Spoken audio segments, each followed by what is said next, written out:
hapon mga kapobreng kusinero. Balik galunggong na naman po tayo. Tipid-tipid lang po. Walang budget. Yan lang po kaya ng budget. Parisan lang natin to ng noodles saka konting talong. Lutuin ko na rin po mamaya. Po, isinalang ko na po siya.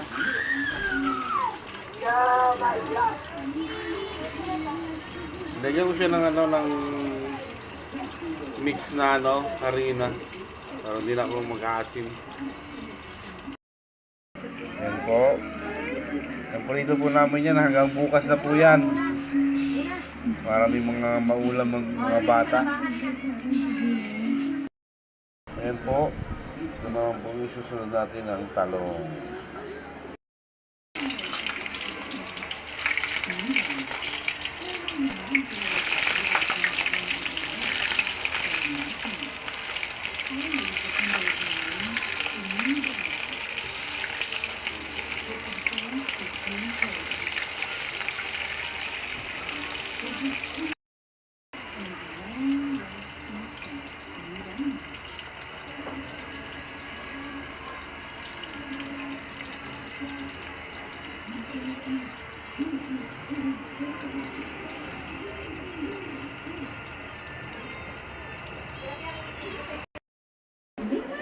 Ayan po mga kapobre, luto na po ang sabaw natin, noodles, ang pritong galunggong, talong, sausawan, toyo na may kalamansi, sili, ulam sa tag-ulan. Mga kapobre, kain tayo hanggang sa muli.